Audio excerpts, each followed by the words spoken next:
85% de l'épargne des Européens dort sur des supports qui ne rapportent rien. On a fait une étude récente avec l'IFOP. Les 3/4 des jeunes Français ont une bonne image de l'investissement dans des entreprises. Il y en a 61% qui veulent s'y mettre. Donc il faut créer les conditions pour ça.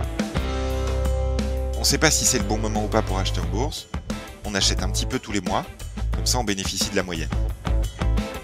L'ETF en investissement programmé, et demain, pour Trade Republic en tout cas, dans un PEA, c'est l'arme ultime de l'investissement.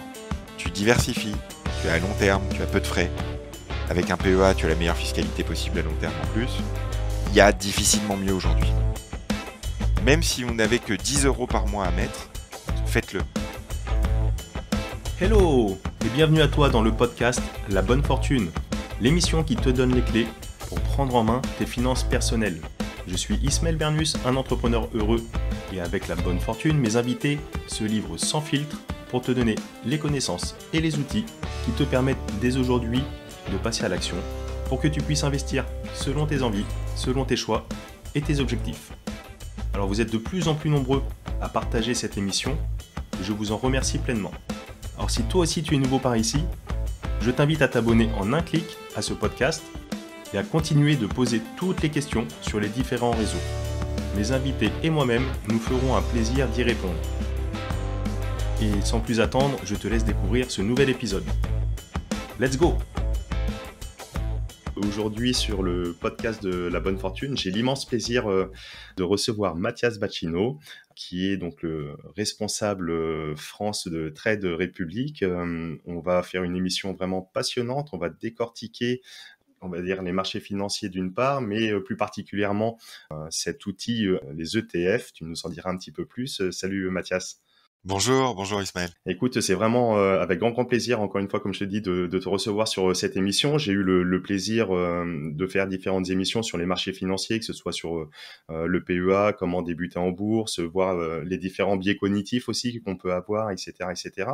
Mais je me suis jusqu'à aujourd'hui encore jamais posé la question de creuser un petit peu ce qu'on va retrouver dans un ETF, pourquoi, comment l'utiliser, quels en sont les avantages. On les a évoqués sur différentes émissions, mais qui mieux que toi aujourd'hui pour venir décortiquer ce sujet. Mais avant tout ça, j'aimerais, si tu peux, en quelques mots, un petit peu te présenter. J'ai vu que tu avais fait donc Sciences Po, après tu as fait un MBA, etc. Qu'est-ce qui t'a amené aujourd'hui à être responsable de Trade Republic sur l'Hexagone? Bonjour à tous les auditeurs d'abord. En fait, Ismaël, moi, initialement, je voulais devenir diplomate depuis que j'étais tout petit. Il se trouve que j'ai appris le russe à l'école. Pour l'anecdote, mais j'ai un grand frère et mes parents en 92 ont tiré à pile ou face lequel des deux allait apprendre le russe et lequel des deux allait apprendre le chinois. Et mon frère a gagné, donc il a appris le chinois. Il est en Chine depuis 15 ans où il fait des affaires. Voilà, c'est plus difficile de travailler en Russie. Donc moi je voulais être diplomate, donc j'ai fait des études pour ça, dans les relations internationales, et j'ai essayé. Je suis parti 1 an dans une ambassade pour un stage au Kirghizistan en Asie centrale. Et autant j'ai adoré le Kirghizistan et le voyage, etc., autant le fonctionnement administratif ne collait pas avec ma personnalité professionnelle, comme on dit. Et donc, pour l'anecdote, j'ai voyagé en Asie à ce moment-là et j'ai rencontré un trader à Hong Kong en 2006. Et c'est comme ça que je me suis intéressé à la finance. Et donc, je suis parti dans ce secteur d'activité-là via une école de commerce ensuite. 7 ans en salle des marchés chez BNP Paribas. J'en suis sorti volontairement à 30 ans parce que je voulais faire du management. Et qu'en salle des marchés, il y a très peu de management. C'est du management par la rémunération et les équipes sont très resserrées. Donc il n'y a pas cette démarche collective qui me tient beaucoup à cœur. Et j'ai dirigé à partir de 2015 une banque en ligne hollandaise dont je dirigeais les activités en France, qui s'appelait Bink, qui était spécialisée dans la bourse et l'épargne, et que j'ai quitté à l'issue d'une OPA. Je ne vous souhaite pas d'être du mauvais côté d'une OPA. Quand on est du côté de la cible, c'est pas très très très rigolo toujours. Et donc voilà, j'ai été consultant ensuite pendant quelques temps. J'ai fait du caritatif aussi. J'ai créé une association et Trade Republic m'a contacté il y a 1 an pour lancer leurs activités en France. Connaissant le métier de country manager, de directeur pays, et l'affichage qu'il peut y avoir aussi au fait d'associer son nom à une marque, c'est pas anodin. À titre perso, quoi, c'est quand même un engagement fort. Et du coup, j'ai été consultant d'abord pour Trade Republic pendant 3 mois. Je me suis dit, mais attends, encore un Xème broker étranger qui essaye de se lancer en France et qui va pas y arriver. Encore une Xème boîte qui essaye de faire du trading aux gens, alors que pour une immense majorité d'entre eux, c'est pas une bonne idée. Et en fait, j'ai appris à découvrir Trade Republic. J'ai découvert là une boîte qui était beaucoup plus ambitieuse et structurée que ce que j'avais imaginé, qui était pas du tout en fait sur une ligne de trading et qui avait un business model sain. Donc après avoir fait mon enquête en tant que consultant, je suis devenu directeur général en mars dernier. Voilà, donc depuis, c'est la plus grande aventure de ma vie professionnelle de très loin. C'est 1000 fois plus épanouissant de travailler dans une start-up, une scale-up comme ça, en hyper croissance, que de travailler dans un grand groupe. Et c'est dingue, hein. Vraiment, c'est une autre planète, quoi. C'est d'autres réflexes complètement, d'autres méthodes. C'est beaucoup plus agréable. Et on se développe très fort en France. On a largement dépassé nos objectifs au bout d'1 an. Il y a une demande, un besoin en fait de dingue. Mais bon, ça, on va en parler, j'imagine. Ouais, bah, excellent. Bah, quel parcours, à 36 ans, on a le même âge, on en discutait, juste avant. Donc voilà, cette volonté d'être diplomate, tu bascules au final, une rencontre te fait basculer un petit peu sur la sphère des marchés financiers. Une belle expérience chez BNP Paribas, ensuite chez Bink avant qu'il se fasse, racheter par Saxo, hein, c'est ça dont tu parles, j'imagine. Et C'est donc ça. là, depuis 1 an, donc cette aventure folle. En effet, chez Trade Republic, on a l'impression que tout va, extrêmement vite. Pareil, on évoquait juste avant les différentes levées de fonds qui ont été organisées, avec notamment cette série C où, si je dis pas de bêtises, Sequoia était aussi à la manœuvre. Tout Donc, à fait. Il y a un succès, si tu veux, ces 2 dernières années chez Trade Republic qui est incroyable, qui est vraiment incroyable. Moi, j'ai rarement vu une croissance aussi rapide. Mais c'est lié intimement au fait que on est arrivé sur le marché avec la bonne solution, ou en tout cas une des bonnes solutions, à un problème de société en fait majeur qui a émergé du jour au lendemain. Et à ce moment-là, on était là avec une des bonnes solutions potentielles. Donc c'est ce qu'on appelle en bon français le product market fit. C'est l'alignement entre un produit et un marché, et c'est ce qui s'est produit il y a 2 ans pour Trade Republic en Allemagne au moment du lancement, et qui est en train de se répliquer là partout en Europe. Hein. On a ouvert 7 pays. Enfin, on va en parler, j'imagine, mais le point de départ de tout ça, c'est quand même une situation, et ça reboucle avec les ETF, avec l'investissement programmé, ce qu'on appelle le dollar cost averaging. Tout part d'un constat en fait macroéconomique en Europe.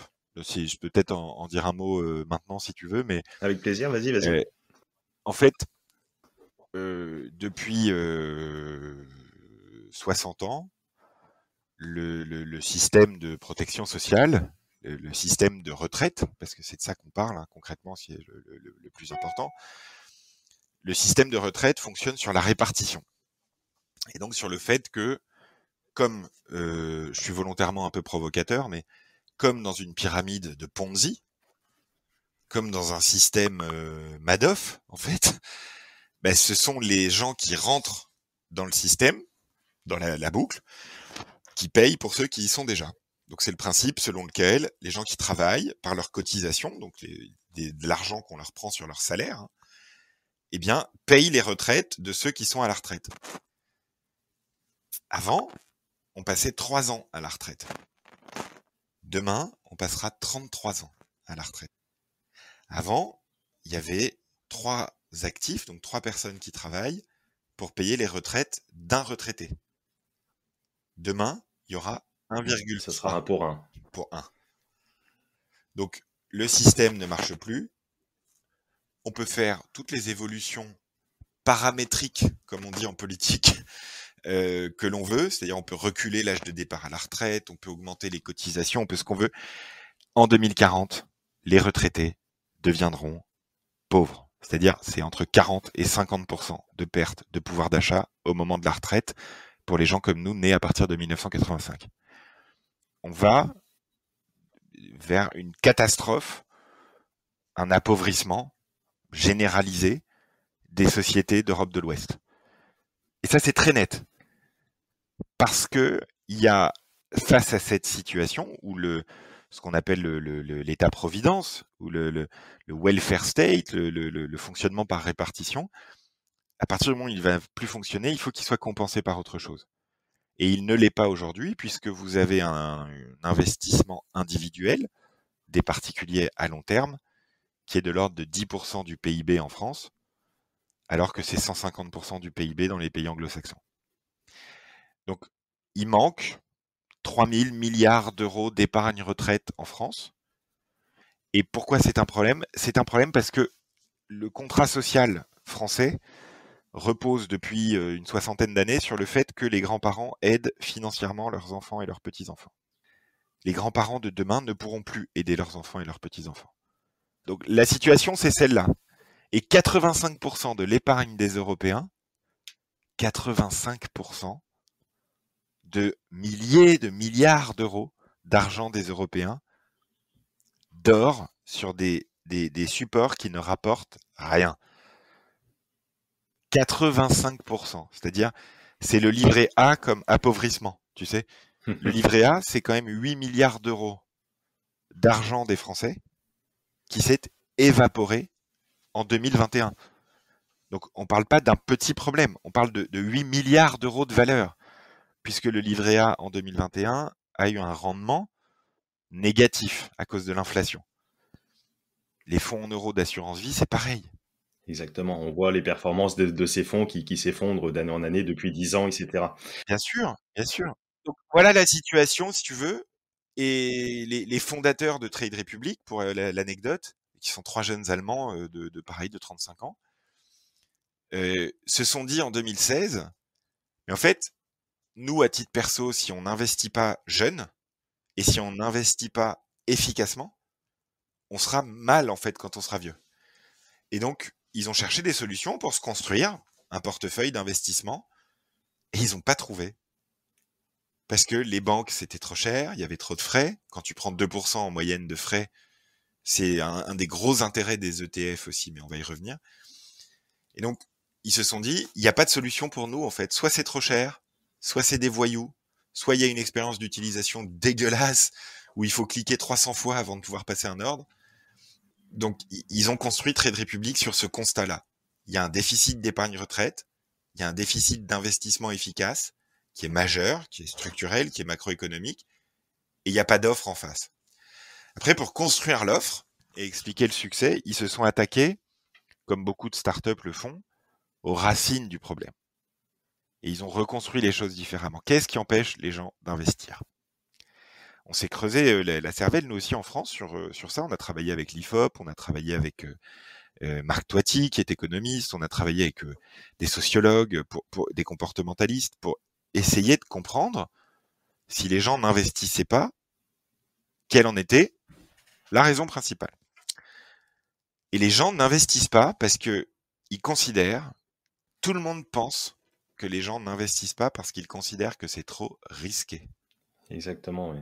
Tout le monde pense ça. Tu demandes à n'importe quel banquier, à n'importe quel assureur, à n'importe quel politique, pourquoi les gens n'investissent pas en France? Tout le monde pense que c'est parce que les Français sont averses au risque. C'est-à-dire que les Français ont peur du risque et ne veulent pas prendre de risques avec leur argent. Mais en fait, quand tu creuses, c'est doublement faux. C'est faux, et en plus, ça n'est plus vrai. Ça a pu être vrai à une époque. si on fait un peu d'histoire financière, il y a eu une vague de privatisation dans les années 80-90 où on a incité les Français à investir dans ces entreprises qu'on nationalisait, qu'on privatisait. Et ça a souvent mal tourné parce que ces entreprises-là, en plus, étaient mal gérées. Bref. En fait, quand on se creuse vraiment, on s'aperçoit que les Français n'investissent pas en bourse parce qu'ils considèrent que ça ne leur est pas accessible. C'est pas la même chose que trop risqué. C'est pas la même chose. C'est différent l'accessibilité. Et quand on creuse encore un peu, c'est pas accessible. Pourquoi?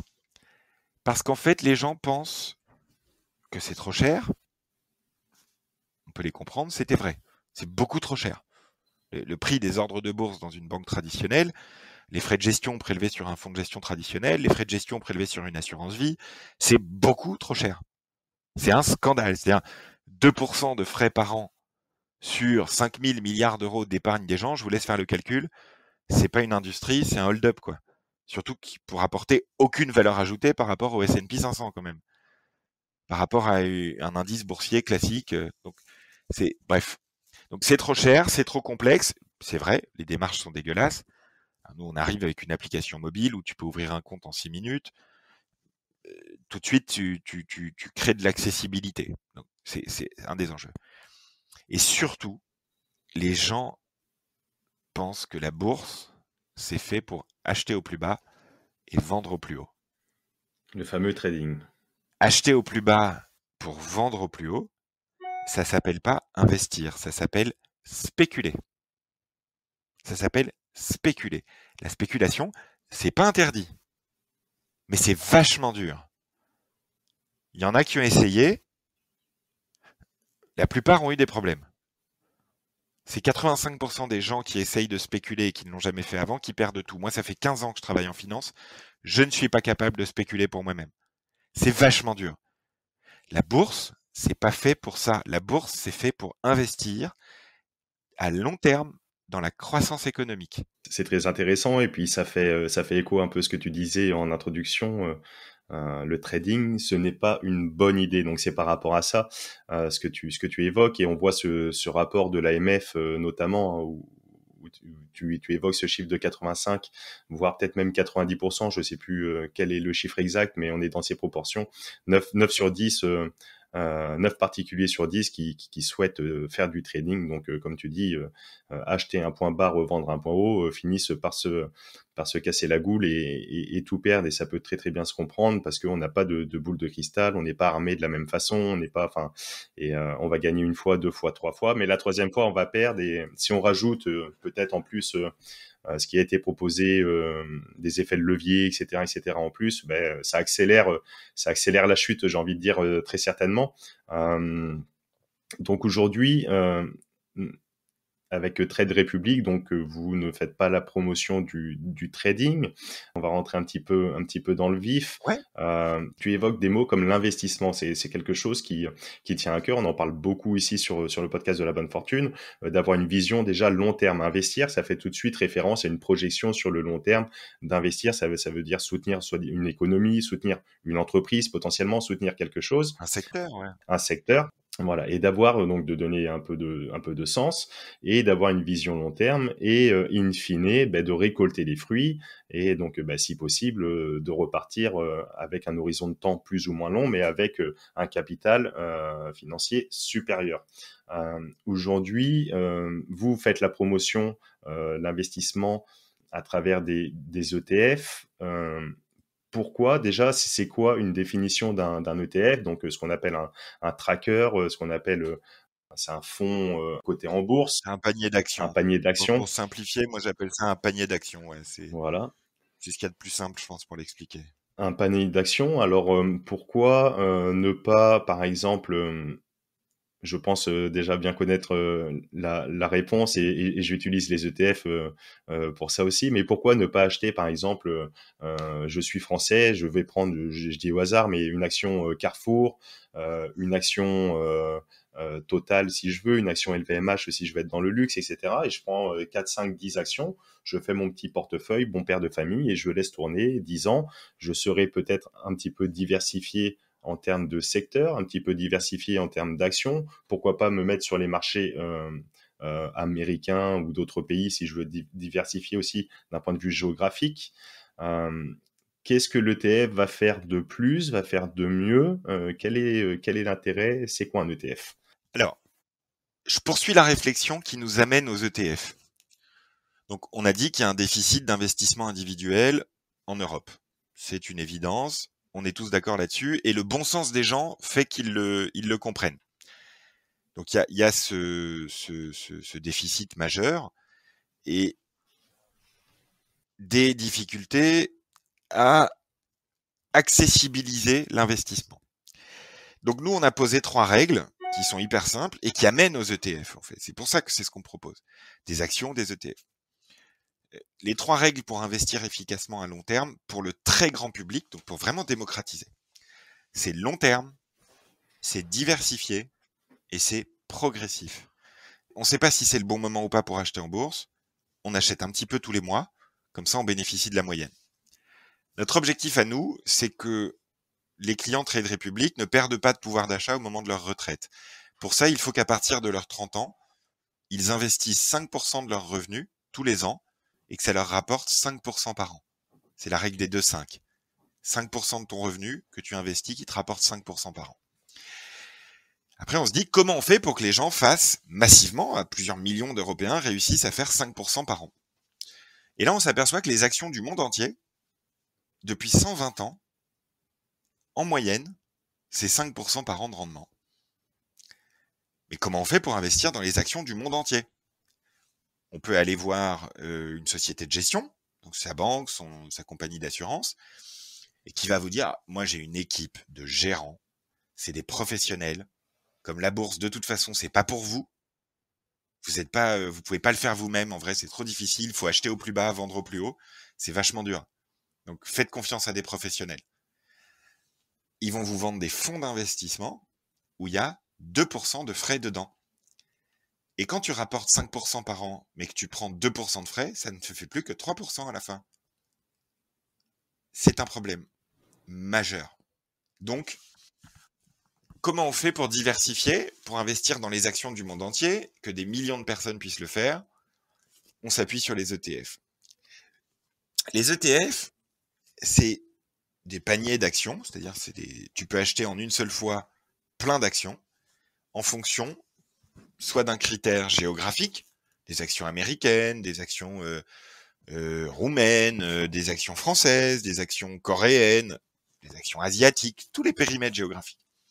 Mais aussi, et ça intéresse beaucoup la jeune génération, des périmètres thématiques. Des actions des entreprises qui travaillent dans le secteur des énergies renouvelables, dans le secteur du luxe, dans le secteur des jeux vidéo, dans le secteur des voitures électriques, dans le secteur de l'eau, dans le secteur de la transition écologique. Là, on commence à se rapprocher de quelque chose que les gens ont, mais qu'ils ne savent pas avoir. C'est des convictions. En fait, les gens pensent qu'ils ne savent pas sur quoi investir. C'est parce que la plupart des gens ne savent pas que les ETF existent. Ils ne savent pas non plus que les ETF thématiques existent. Et donc, ils ne peuvent pas faire le lien entre leurs convictions. Le secteur des énergies renouvelables, à mon avis, il ne faut pas avoir fait Polytechnique pour penser que dans les 30 ans qui viennent, c'est un secteur qui va se développer. Le secteur de l'eau, le secteur de l'agriculture intelligente, le secteur des nouvelles technologies, le secteur des voitures électriques, le secteur spatial, le secteur de la santé, le secteur des soins aux personnes âgées. Qui, dans ton auditoire, n'a pas ce type de conviction? Tout le monde a des idées d'investissement, quasiment. Quasiment tout le monde. Et si tu n'as pas d'idée d'investissement, la question que tu dois te poser pour investir, c'est est-ce qu'il va y avoir de la croissance économique dans le monde dans les 20 ans qui viennent? Le lien entre ces idées d'investissement et l'investissement effectif derrière, c'est l'ETF. L'ETF, c'est ce panier d'actions. Pourquoi c'est intéressant un ETF? Parce que, contrairement aux fonds de gestion traditionnels, ça se base sur des indices boursiers, comme le CAC 40, le S&P 500, le Nasdaq, des indices. Et ces indices, eh bien, il n'y a pas un gérant pseudo génial qui va dire moi je sélectionne les actions et comme je suis meilleur que les autres, je vais réussir à faire mieux que le marché. Nous, notre objectif, c'est pas que nos clients surperforment. Notre objectif, c'est que nos clients touchent la moyenne de la croissance économique à long terme.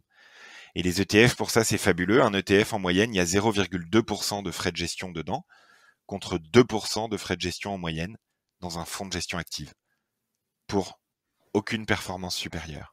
10 fois moins de frais pour une performance 10 fois moins de frais. pour une performance égale à la performance, on va dire, globale du marché, monde si on choisit un ETF World, ou géographique si on choisirait un indice qui réplique le CAC 40 par exemple, etc., etc.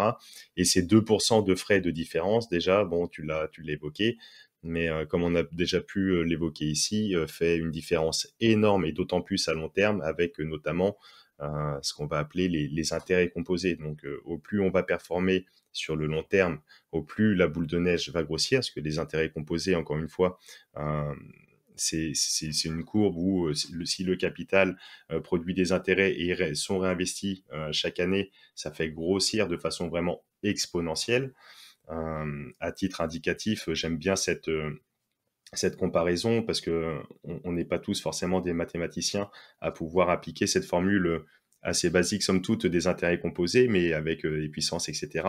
J'aime bien dire pour simplifier un capital X qui est investi à 10% et réinvesti, ces 10% réinvestis sur ce capital, ben le capital va doubler tous les 7 à 8 ans. Et donc, on voit bien que au bout de 15 ans, il a quadruplé, etc., etc. Et donc, ces 2% de frais qui peuvent paraître minimes sur une année, parce qu'on a été avec un conseiller, son conseiller bancaire, qu'on apprécie peut-être, ou on a des bonnes relations, on va dire, bon, 2%, c'est pas grand-chose, je mets, je sais pas moi, 1000 ou 10 000 euros, bon, je vais perdre que ces 2%, etc. Mais au bout du bout, au bout de 5, 10, 15, 20 ans, la différence est vraiment énorme. Donc ça, c'est un des premiers points vraiment sur juste le côté, la performance financière au bout. Tu sais combien de temps il faut pour doubler un patrimoine avec son livret A? 140 ans. 140 ans, exactement. Ben, c'est rigolo. Alors qu'on pourrait dire le livret A, si tu le prends, je sais pas si tu le prends à 0,5 ou pas, mais si tu le prends à 0,5%, on disait qu'on doublait le capital au bout de 7 à 8 ans à 10%. On voit que c'est 20 fois moins. 20 fois 7, hein, tout simplement, 140, et on en est là. Et donc, des frais comme ça, il y a que 10, comment dire, il y a que 10% qui séparent, oui et non, mais même 1, 2, 3% de frais, ce que je voulais dire par là vraiment et insister, c'est que ça peut être vraiment énorme. Et donc, avant déjà de rechercher une performance, d'avoir une classe d'actifs, soit, il y a deux façons hein, pour gagner de l'argent, c'est diminuer ses dépenses et augmenter ses gains. Donc, on peut augmenter ses gains avec des classes d'actifs qui sont à des rendements supérieurs, mais on peut diminuer ses dépenses avec justement, en faisant attention avec les acteurs avec lesquels on travaille.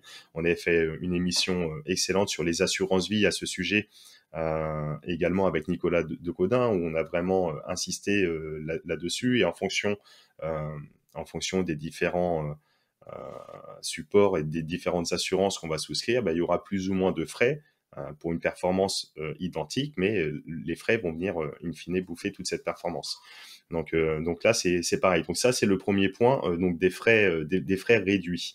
Ensuite, c'est intéressant, j'aimerais rebondir. Tu dis donc un panier d'actions qui réplique soit un indice, soit un secteur géographique, soit un secteur thématique. Si je veux, par exemple, investir encore une fois pour aller sur les GAFA, secteur technologique, rien ne m'empêcherait de prendre une action Google, Facebook, Apple, Tesla, si on peut le mettre dedans, ça ferait les GAFAMT, je sais pas, les GATAM, peu importe. Rien ne m'empêcherait en soi de le faire.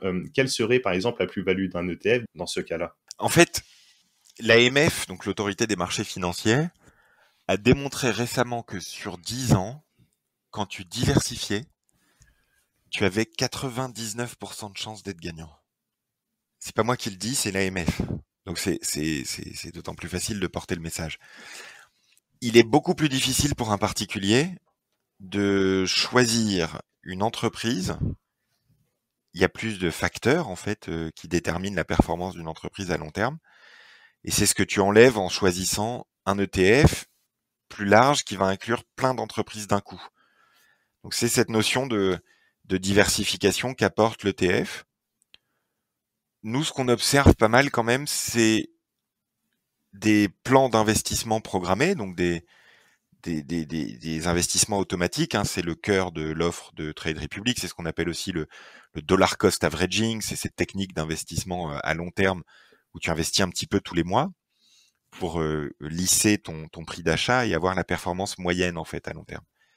C'est ce qu'il y a de plus facile en fait. Et puis en plus, tu arrêtes de te poser des questions, de trop regarder. Tu sors des biais comportementaux dont vous aviez parlé déjà dans ce podcast.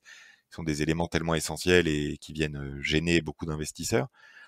Donc l'ETF en investissement programmé et demain pour Trade Republic en tout cas dans un PEA, c'est l'arme ultime de l'investissement.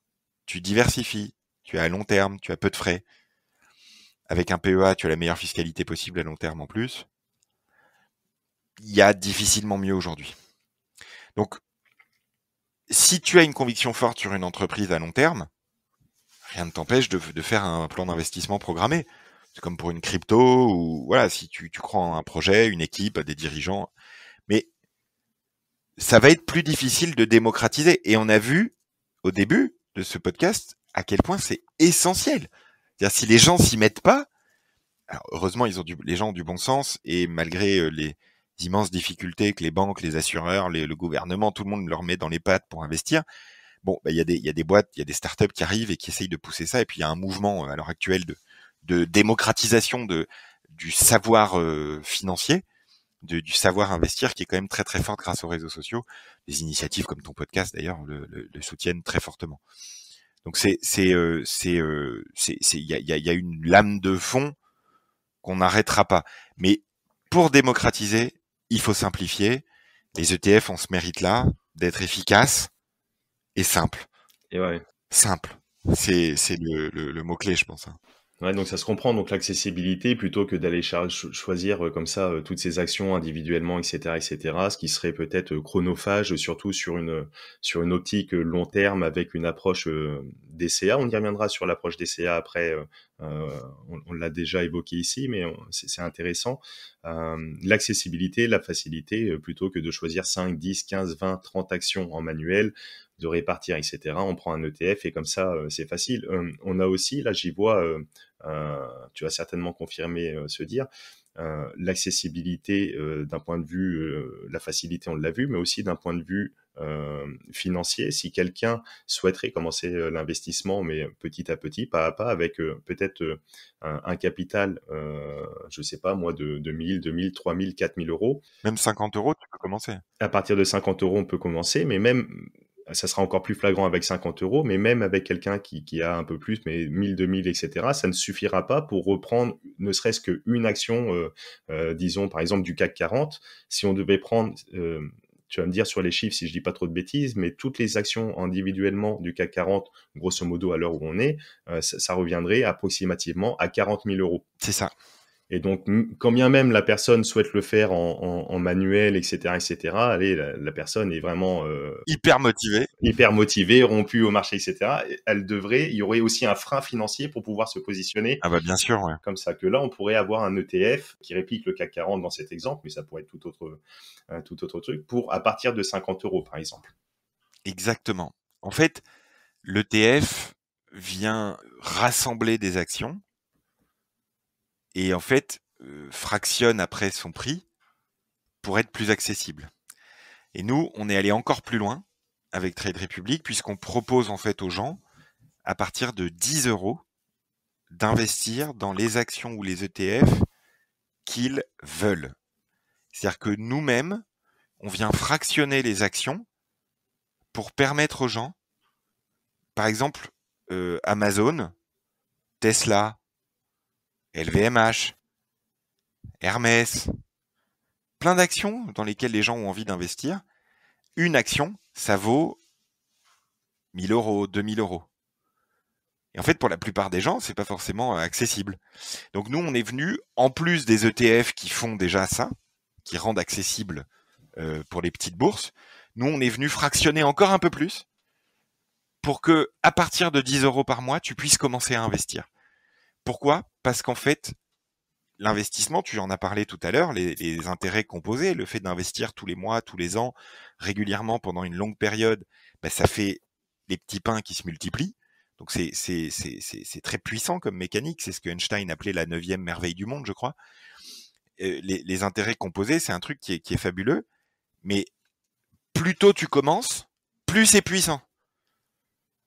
Et pour pouvoir commencer tôt, il faut pouvoir commencer avec des petites sommes.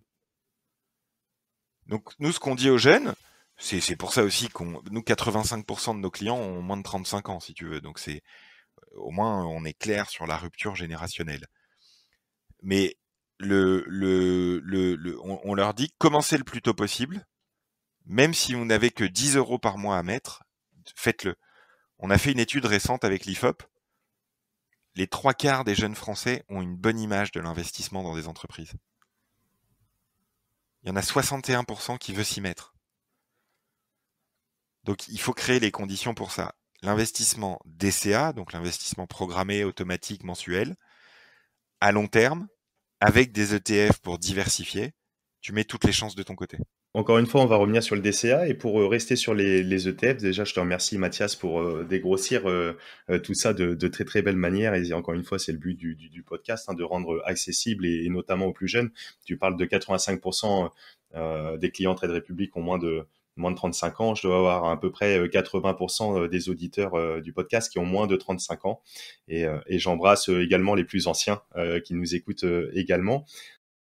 Du coup, sur ces ETF, comment ça fonctionne? Parce qu'on voit qu'il y a qui c'est qui détient, qui c'est qui est l'émetteur de l'ETF? Parce que une action Apple, c'est Apple qui émet ses actions, etc. Il y a la boîte qui est derrière. Aujourd'hui, un ETF qui réplique que ce soit le CAC 40, qui réplique les GAFA, qui réplique le Dow Jones, qui réplique un secteur géographique, peu importe, qui c'est qui le détient? Comment ça fonctionne? Et comment ça marche pour faire ce panier d'actions? Est-ce qu'on détient les actions? Est-ce qu'on peut, on ira peut-être un peu plus loin, est-ce qu'on peut percevoir les dividendes? Oui, non. Parce qu'on sait que très bien, par exemple, dans le CAC 40, la performance du CAC 40 donnée, elle est d'un certain niveau, mais la performance du CAC 40 avec les dividendes qui seraient réinvestis, notamment du fait des intérêts composés, elle est d'autant plus forte. Donc, comment ça fonctionne pour un ETF? Qui le détient et quel est le mode de réplication? Est-ce qu'on peut profiter des dividendes, par exemple? Ouais, bien sûr. Alors, ce que tu viens de dire, je reviens sur ce que tu viens de dire, c'est très important. C'est-à-dire, le CAC 40 est unique en Europe. Tout le monde dit, le CAC 40 est revenu sur ses niveaux de 2001 au plus haut à 7000. C'est faux. C'est faux. Le CAC 40 aujourd'hui, il n'est pas à 7000. Il est à 21 000. Parce que le CAC 40, c'est le seul indice qu'on exprime, qu'on montre, dont on montre la valeur, sans tenir compte des dividendes. Donc, pour être bien au clair, les gens qui ont investi dans le CAC 40 depuis 2000 ne sont pas revenus au même niveau. C'est faux. Ils ont fait x3. Donc, que ce soit bien clair, quoi. Voilà. Donc, c'est un point hyper important, ça. Exactement. On s'arrête juste 2 secondes là-dessus parce que, comme tu dis, c'est très, très important. Il y a 2 modes on va dire, de valorisation, en tout cas de rémunération et valorisation, à l'image un petit peu d'un bien immobilier. On achète un bien immobilier 100 000 €. On va le louer 500 €. Il y a d'une part les revenus, donc de part des loyers qu'on va toucher, qui va être vraiment un revenu conséquent, qui va peser. Et il y a également la valorisation de ce bien qui va prendre plus ou moins de valeur dans le temps. Et donc le CAC 40 pour les actions, c'est pareil. Il y a la valorisation de l'action et il y a également le revenu, donc le dividende qu'elle va verser. Et donc ces 7000 points qu'on prend, c'est simplement la valorisation des actions, sans prendre en compte les revenus qui ont été versés. Exactement. Mais tu prends le DAX, par exemple, Mmh. donc l'indice allemand, le DAX, lui, il est calculé avec les dividendes dedans. Et du coup, tu as une bien meilleure représentation de la réalité, en fait. Bien sûr. Donc ça, c'est un point absolument essentiel. Pour revenir sur les ETF, donc les paniers d'actions et comment ils fonctionnent, en fait, les paniers d'actions de type ETF sont des produits financiers qui sont fabriqués par des banques. Donc nous, par exemple, on propose ceux de Lyxor, c'est la Société Générale, ceux d'Amundi, c'est le Crédit Agricole, ceux de iShares, c'est BlackRock, Voilà, donc on a 1000 à peu près paniers d'actions différents, donc tu as un choix qui est infini quasiment. Ces paniers sont fabriqués par des banques, et les banques, en fait, dans la plupart des cas, elles vont avoir un ETF, donc c'est un fonds, dans lequel elles vont mettre les actions concernées. Donc il va y avoir vraiment des actions achetées derrière pour fabriquer l'ETF par la banque. Et toi, tu vas acheter l'ETF, c'est-à-dire un contrat avec la banque en question, où tu vas dire, j'ai accès, je possède un petit bout de chacune de ces actions avec vous. Donc en fait, tu détiens un contrat avec une très grosse banque qui te garantit qu'elle t'apporte ces actions-là si un jour tu en as besoin. Donc c'est ce qu'on appelle la réplication classique, la réplication physique, avec la banque qui gère l'ETF, qui va acheter les actions concernées par l'ETF et les détenir à ta place. D'accord, donc là, c'est de la détention directe de la part du fonds avec une réplication physique. Voilà. C'est Tout ça. à fait. Donc la banque achète vraiment les actions et nous, on achète le panier. Donc quand tu investis dans un ETF, tu investis dans l'économie réelle par l'intermédiaire du panier. Et en fait, le fait que ce panier soit créé, c'est ça qui coûte 0,2% de frais de gestion par an, ce qui est, à mon sens, très raisonnable comme frais. Ensuite, tu as un autre type d'ETF qui est plus complexe à comprendre, mais qui fonctionne très bien aussi. L'exemple le plus connu, c'est l'ETF S&P 500, qui est éligible au PEA. Et ça, c'est très bizarre à comprendre, puisque normalement, dans un PEA, on peut mettre que des actions européennes, avec certains critères, etc. C'est pour favoriser l'investissement en Europe. Et pourtant, dans un PEA, on peut mettre un ETF qui te donne la même performance que le S&P 500, c'est-à-dire l'indice américain.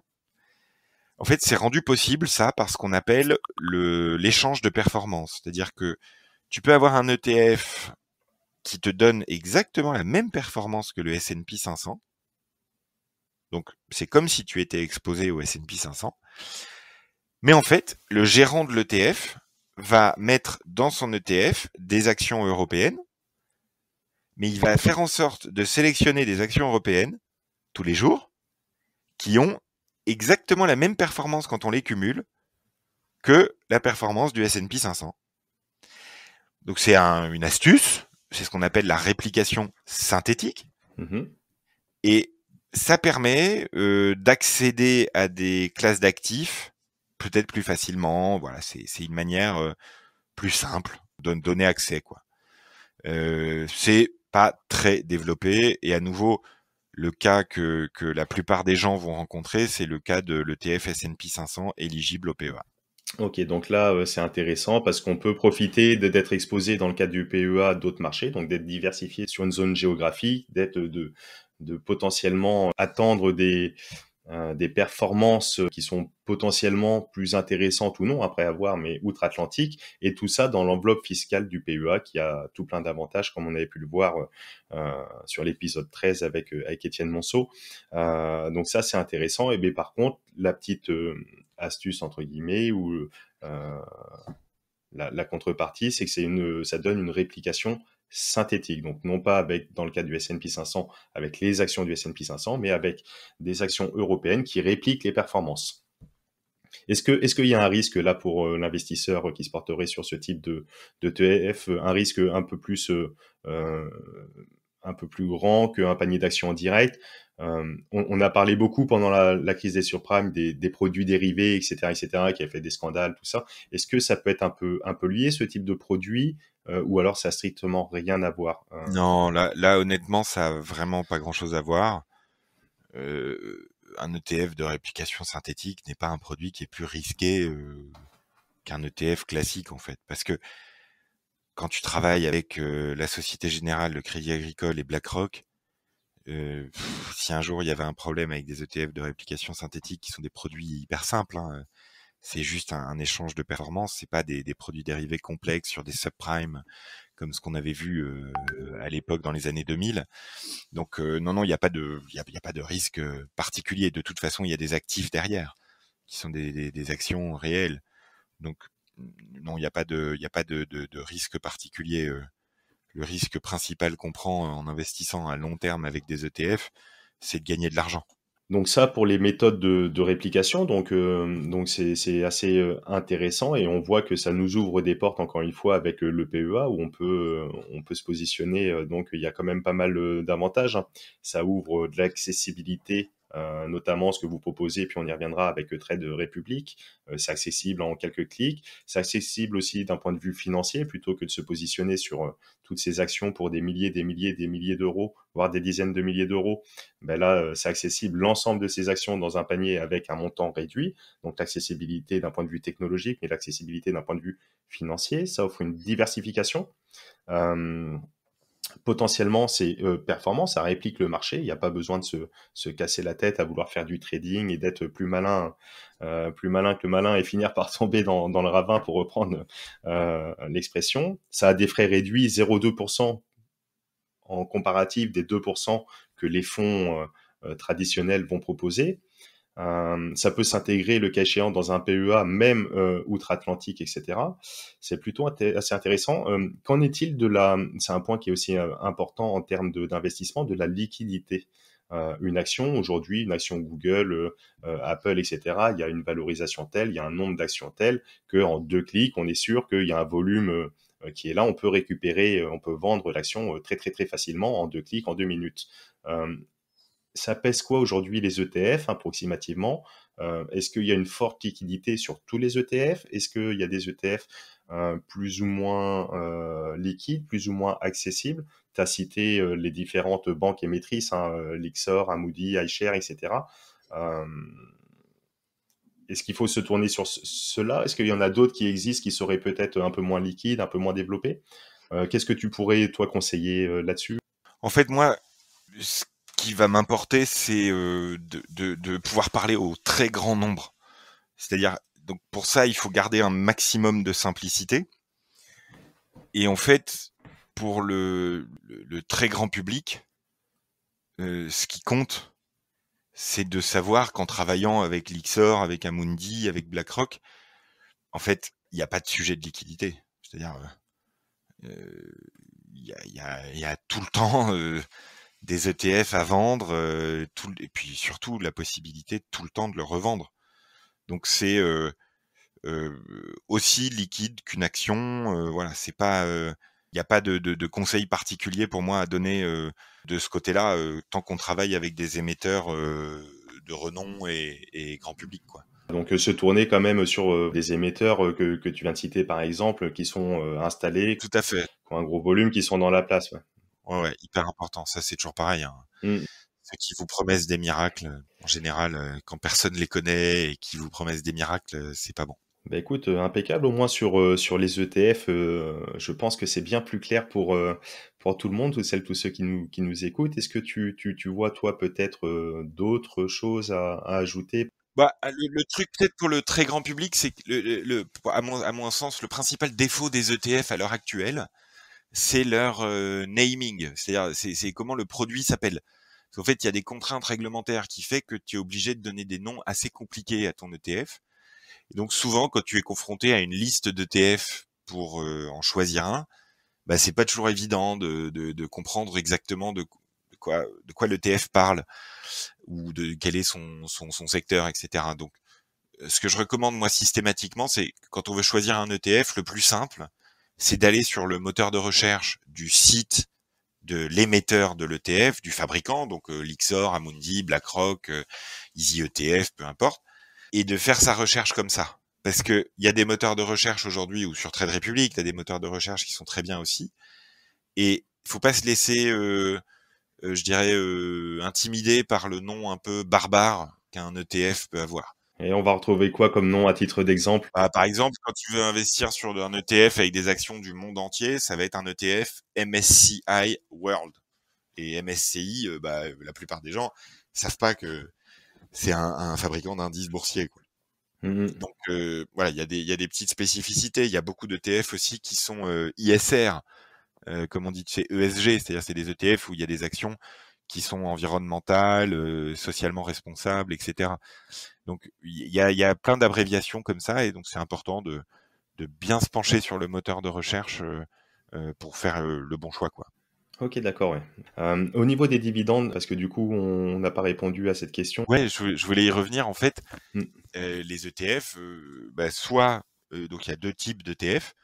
Et il y a les ETF qui vont donner les dividendes aux détenteurs. C'est-à-dire, tu as un ETF du CAC 40, qui à chaque fois qu'il y a une action du CAC 40 qui détache un dividende, évidemment, l'ETF, lui, il va recevoir ce dividende-là. Et ce dividende-là, soit il le réinvestit dans la valeur de l'ETF, donc comme le DAX en Allemagne, ce qu'on Mmh. appelle dividende réinvesti, c'est ce qu'on appelle un ETF capitalisant, puisque ça vient remettre les dividendes dans l'ETF, donc les investir, etc. Et pour ceux qui ont besoin d'une source de revenus, qui sont pas juste là pour investir à long terme, mais qui ont aussi besoin d'une source de revenus régulière, qui peut être un complément de revenus, eh bien, il y a des ETF qu'on appelle distribuants, c'est-à-dire à chaque fois qu'il y a un dividende qui est reçu dans l'ETF, mais il est reversé aux détenteurs de l'ETF. Donc, par exemple, on peut très bien avoir un ETF sur le CAC 40 qui va être distribuant et donc où on va recevoir les dividendes distribués par les actions du CAC 40. Ça D'accord, ouais. dépend vraiment si on est sur une stratégie d'investissement à long terme ou sur une stratégie qui peut être complémentaire, hein, de revenus additionnels. D'accord, donc il y a quand même cette possibilité de choisir entre la volonté donc peut-être pour des plus jeunes qui ont un temps d'investissement un peu plus long, une vision un peu plus long terme, de se tourner sur des ETF dits capitalisants, comme ça va faire la boule de neige tout seul. Et pour, des personnes qui s'approchent de l'âge peut-être d'une retraite et cetera ou qui souhaitent tirer des revenus supplémentaires d'un investissement, ben là de se tourner sur des ETF, distribuants et donc placer ce capital et ça va faire, augmenter cette source de revenus pour la retraite, pour autre chose, etc. Mais donc il y a le choix, mais dans tous les cas, les dividendes sont bien perçus d'une façon voilà capitalisante ou distribuante, quoi. Exactement. Ok, ouais, intéressant, intéressant. Et donc, vous, à travers le prisme de ce que vous proposez avec Trade Republic, c'est intéressant. Donc moi, comme je te le disais, j'ai ouvert mon compte, etc. Et en effet, je vante et je le dis en toute liberté ici. Hein, je suis pas ni sponsorisé ni quoi, mais la plateforme est bien foutue. J'ai pu créer le compte, comme je te le disais, en 5-10 minutes. Donc la promesse est tenue en tout cas. Merci, merci. L'interface est agréable et c'est vrai que c'est intéressant. Voilà, bon, j'ai vu qu'il me reste quand même pas mal de petits trucs à checker, à valider, à balancer comme pièces, etc. Mais c'est assez smart. Vous proposez donc de l'investissement programmé, tu le dis à partir de 10 euros, etc. Donc cette accessibilité qui est voulue encore une fois pour permettre au plus grand nombre de mettre le pied à l'étrier ou de renforcer voilà sa volonté d'investir. Hum, Vous proposez de l'investissement programmé, notamment à travers les ETF. Donc, on a vu les différents avantages hein, des ETF. Et sur cette côté investissement programmé, donc DCA. Ouais, Encore une fois, donc dollar cost average, c'est le fait d'investir une somme plus ou moins fixe, mais de façon régulière tout au long de l'année ou tout au fil des ans, même des mois et des années, afin c'est quoi l'objectif? C'est d'investir une fois sur le long terme, de casser la volatilité potentielle, de surperformer, ça va être quoi les différents objectifs du DCA? Est-ce que ça a fait ses preuves? Est-ce qu'il y a des études? le DCA, l'investissement programmé, c'est intéressant pour 3 raisons. Il y en a pas 50, il y en a 3. La première raison, c'est que c'est plus facile. C'est-à-dire, l'immense majorité des gens, moi le premier, ne savent pas si c'est le bon moment pour investir. Il y a un an, on nous disait que les marchés étaient au plus haut. Le CAC 40, il a quand même pris 1000 points depuis un an. Donc, on ne sait jamais si c'est le bon moment pour investir, ou en tout cas, quand on retire le paramètre du moment, on simplifie considérablement l'investissement. Et donc, on le démocratise. Donc, rien que pour ça, même si ça te donnait les mêmes résultats qu'un investissement ponctuel, au bon moment, etc., rien que parce que ça simplifie, et que ça donne accès, et que ça facilite, rien que pour ça, c'est hyper important. Le deuxième truc que tu fais quand tu investis tous les mois, c'est que tu réduis ton risque. Tu le divises. Les économistes de la Société Générale l'ont démontré mathématiquement. Quand tu investis tous les mois, au lieu d'investir de temps en temps, tu divises par 3 le risque que tu prends. Investir en bourse, c'est risqué. On peut perdre de l'argent si on choisit les mauvaises actions ou les mauvais ETF. Et donc, en réduisant le risque, on protège davantage l'épargne des gens qui investissent dans des actions. Donc, c'est un point essentiel. Tu divises par 3 le risque que tu prends. Pourquoi? Parce qu'en fait, quand tu investis tous les mois, tu ne peux pas investir que au mauvais moment. Si tu investis au bon moment et au mauvais moment, tu touches la moyenne. Et en fait, troisième élément, donc hyper important sur le DCA. Le DCA, c'est simple, ça facilite. Rien que pour ça, c'est important. Ça enlève du risque et c'est pas un peu quoi. Tu divises par 3 le risque que tu prends. Donc c'est très significatif. Et troisièmement, à long terme, c'est le plus rentable. Ça, c'est des économistes allemands qui l'ont démontré, de l'association allemande des investisseurs. Et en fait, par ailleurs, Warren Buffett l'a démontré aussi, hein, en devenant l'un des hommes les plus riches du monde comme ça. En fait, à 20 ans, ce qui est un horizon d'investissement raisonnable en bourse, quand tu investis un petit peu tous les mois, tu augmentes par 2 ta probabilité de gain. Si en plus tu diversifies, ça c'est pas moi qui le dis, c'est l'AMF, tu es à 99% de probabilité à 20 ans de gagner de l'argent. Donc, il n'y a pas de martingale pour gagner le maximum en bourse, ça n'existe pas. Par contre, il y a une méthode d'investissement pour limiter ton risque, faciliter ta vie et augmenter tes capacités de gagner. C'est mathématique, c'est l'investissement programmé. Voilà. T'achètes tous les mois, comme ça, quand ça monte, tu profites de la hausse. Quand ça baisse, t'achètes moins cher. Donc, tu moyennes à la baisse ton prix d'acquisition.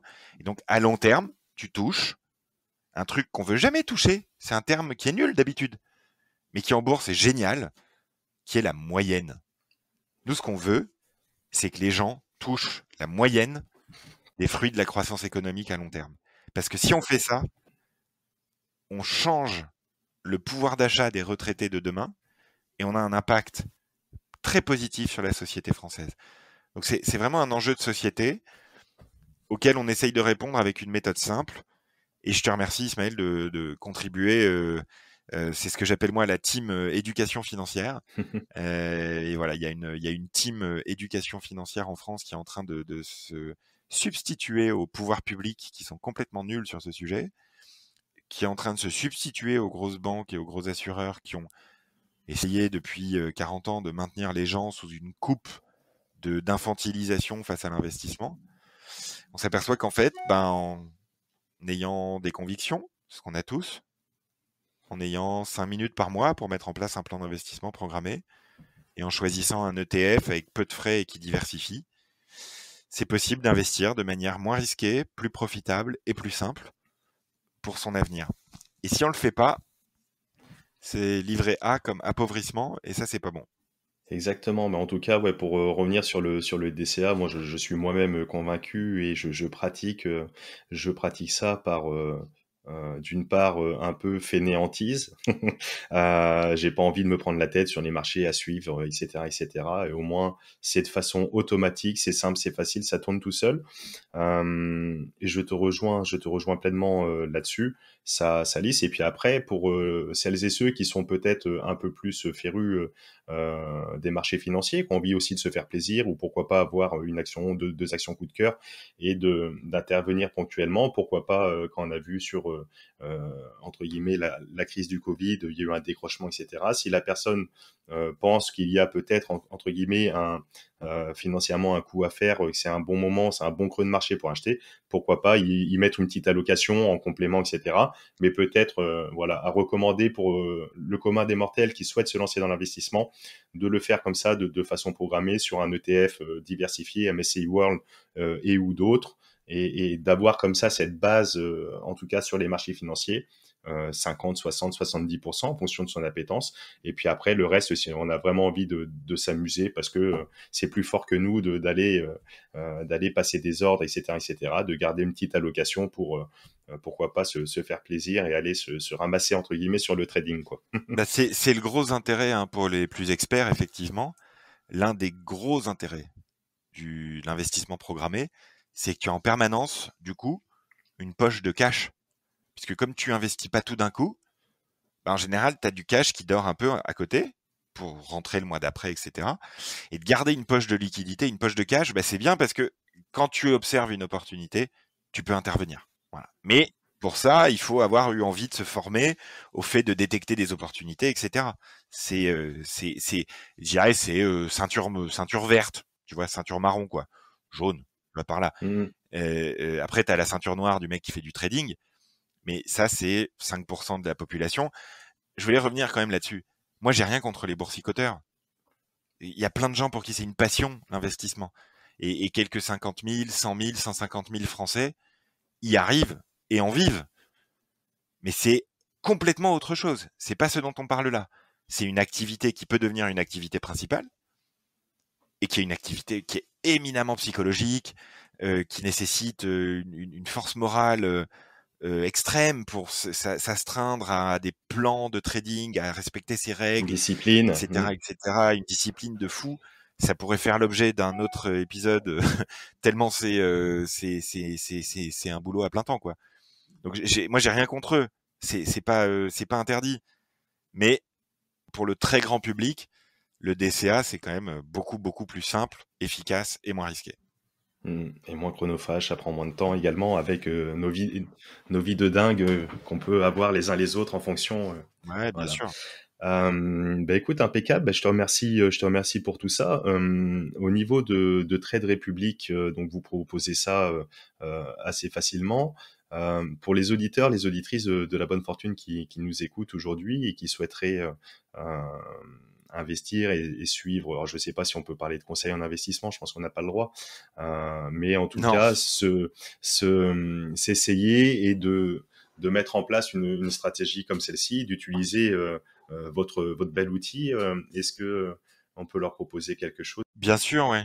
En fait, quand on ouvre un compte chez nous, ce qui est important pour nous, c'est nous, on n'est pas là pour faire venir un maximum de gens au trading.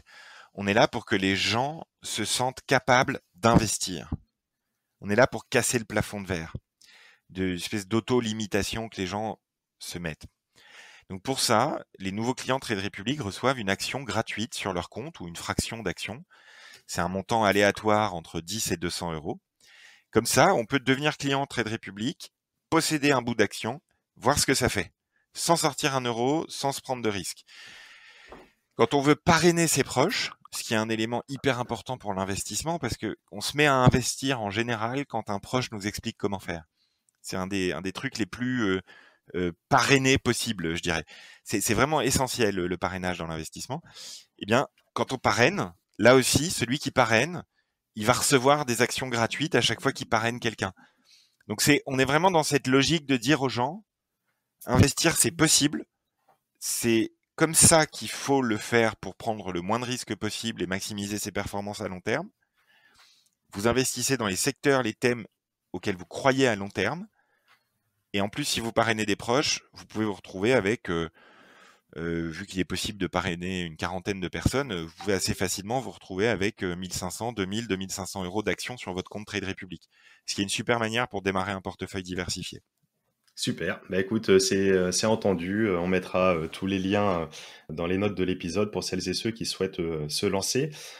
Est-ce que sur ce thème-ci des ETF ou alors de l'investissement sur les marchés financiers ou l'éducation financière à un sens un peu plus large, tu aurais toi des ressources, des lectures peut-être à recommander ou des ressources qui t'ont impacté même à titre perso Ouais. que tu aimerais recommander ici sur le podcast?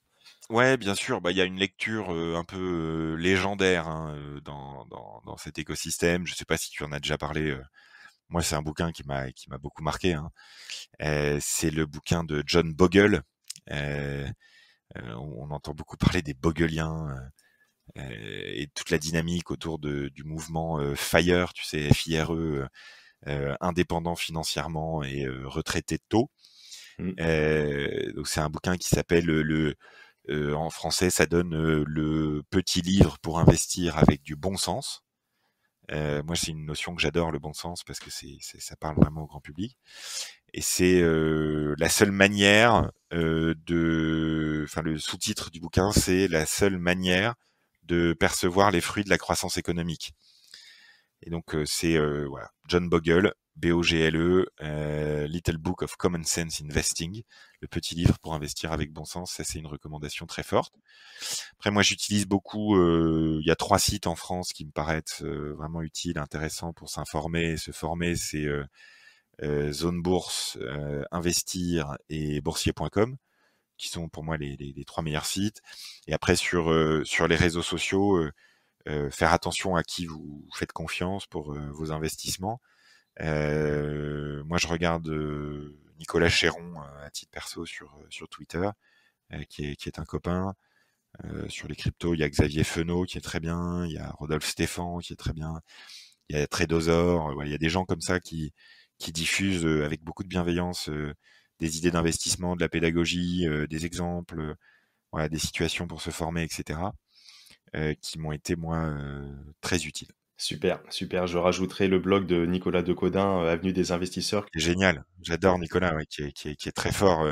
Il y a Avenue des investisseurs, il y a Moneyvox, il y en a Mmh. quelques-uns comme ça qui sont vraiment super, ouais.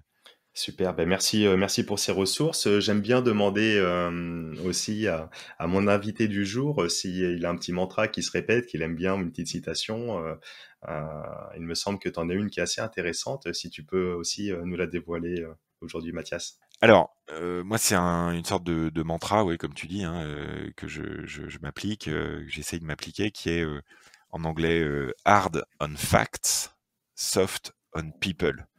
Donc dur sur les faits, doux avec les gens. C'est un peu, voilà, bienveillance et performance. C'est, le fait d'avoir une approche, rationnelle. C'est le fait d'avoir une approche data driven, donc en s'appuyant sur les chiffres beaucoup pour piloter. Tout en étant, j'essaye de construire moi un pack de rugby plus qu'une somme d'individus, quoi. Il y a quelque chose dans l'humain qui est quand même notre première ressource en tant que manager et qui est ce qu'il y a de plus riche, donc à préserver. Super inspirant, impeccable. Et Mathias, pour celles et ceux qui souhaiteraient en savoir un peu plus sur toi, éventuellement échanger, te suivre, etc., tu es présent sur les différents réseaux. Il me semble, tu as une préférence pour LinkedIn et Twitter, hein, c'est bien ça? Ouais, moi c'est mes 2 réseaux à titre perso, c'est ceux que je préfère utiliser. Donc n'hésitez pas, je fais un devoir de répondre à tous les messages. Super, bah écoute, je mettrai tous les liens, en tout cas pour te retrouver dans les notes de cette superbe émission. Je te remercie encore une fois, 1000 fois pour ce temps, pour tout ça. On sent que tu es vraiment justement féru des faits. Tu as cité pas mal aussi d'études, etc. C'est assez intéressant d'essayer de voir ce monde de la finance d'une façon factuelle, la plus objective possible, même si c'est toujours très très subjectif. En tout cas, c'est très très intéressant. Je pense que les auditeurs, les auditrices qui nous ont écoutés aujourd'hui auront une nouvelle corde à leur arc, pardon, pour prendre en main leurs finances personnelles et investir avec du bon sens, pas à pas, pour construire leur bonne fortune. En tout cas, tu m'as conforté sur plusieurs choix et puis tu m'as donné envie de vous suivre sur Trade Republic. Cette start-up, cette fusée qui ne s'arrête plus. Et en tout cas, je te souhaite vraiment le meilleur pour continuer cette belle expansion sur tout l'Hexagone et puis même en dehors, en Europe, etc. Mathias, c'est vraiment un plaisir. Merci beaucoup. Si tu veux, je te donne le mot de la fin pour les auditeurs, les auditrices qui nous ont écoutés pendant plus d'une heure. C'était encore une fois un réel plaisir, Mathias. Moi j'aime bien le hacking de slogans, donc je vous en faire quelques-uns pour clôturer ce podcast. Vous me direz si vous les reconnaîtrez. Investissez comme vous êtes. Yes. Notre épargne est notre avenir. Investissons-la. Excellent. Et un dernier, il y a moins bien, mais c'est plus cher. Bah écoute, superbe mot de la fin, ça, ça va pouvoir prolonger un petit peu l'épisode avec une petite séance de méditation sur ces trois belles citations. En tout cas, merci pour ça, Mathias, c'est excellent. Je te remercie, je vous embrasse tous. Merci pour votre fidélité, votre écoute, et puis ben, avec grand plaisir pour vous retrouver toutes et tous dans les prochains jours pour une nouvelle émission sur le podcast de la bonne fortune. Allez, ciao, ciao. Au revoir. Et nous voilà arrivés à la fin de cette émission et je te remercie pleinement pour ton écoute attentive. Alors si tu as écouté jusqu'ici, c'est que tu fais partie de la Dream Team de la bonne fortune. Et vous êtes de plus en plus nombreux à nous suivre chaque semaine, alors encore merci du fond du cœur. Alors si tu apprécies le podcast de la bonne fortune, je le répète à chaque fois pour les nouveaux abonnés, c'est très simple, il y a deux belles façons de me le témoigner. La première, c'est de prendre quelques secondes pour laisser un avis 5 étoiles sur la plateforme de ton choix et notamment Apple Podcast, car tu le sais, c'est ce qui aide pour le référencement de l'émission. Et la deuxième façon, c'est de le partager à tes proches, à tes amis autour de toi. Je suis sûr que tu connais 2 ou 3 personnes qui seront intéressées par ce contenu. Et comme on le sait, la distance entre les rêves et la réalité s'appelle l'action. Moi, je te retrouve très très vite pour un nouvel épisode de La Bonne Fortune. Ciao!